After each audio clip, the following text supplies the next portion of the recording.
Secretariat ആക്രമണ കേസിൽ റിമാൻഡിലായിരുന്ന P K. Firoz remand കാലാവധി പൂർത്തിയാക്കി പുറത്തിറങ്ങി മാധ്യമങ്ങളെ കണ്ടു. അതിലേക്ക് സമരത്തെ അടിച്ചമർത്താൻ ലാത്തിചാർജ് നടത്തി ലോക്കപ്പിലടച്ച് സമരത്തെ അടിച്ചമർത്താൻ സാധിക്കുമെന്നാണ്. എന്നാൽ അത്തരം അടിച്ചമർത്തലുകൾ കൊണ്ട് സമരം അവസാനിപ്പിക്കാൻ ഞങ്ങൾ ആഗ്രഹിക്കുന്നില്ല.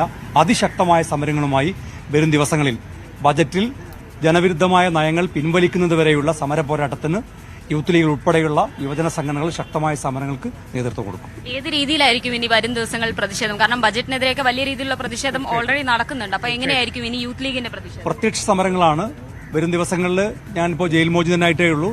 സംസ്ഥാനത്തെ മറ്റ് സഹഭാരവാഹികളുമായി കൂടിയാലോചിച്ച് പ്രത്യക്ഷ സമരം കലക്ട്രേറ്റ് മാർച്ചും അതുപോലെ തന്നെ സെക്രട്ടേറിയറ്റ് മാർച്ചും ഉൾപ്പെടെയുള്ള വിവിധ സമര രീതികൾ സംസ്ഥാന ഭാരവാഹികളുമായി കൂടിയാലോചിച്ച് പ്രഖ്യാപിക്കും.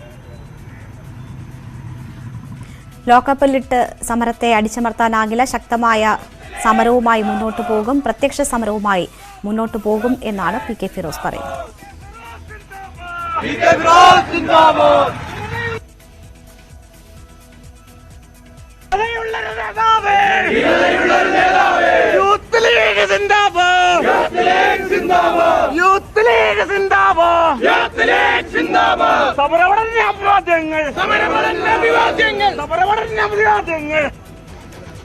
ശക്തമായ സമരവുമായി മുന്നോട്ടു പോകുമെന്നാണ് പി.കെ. ഫിറോസ് പറയുന്നത്. 14 ദിവസത്തെ റിമാൻഡ് കാലാവധി പൂർത്തിയാക്കിയാണ് പി.കെ. ഫിറോസ് പുറത്തിറങ്ങിയത്.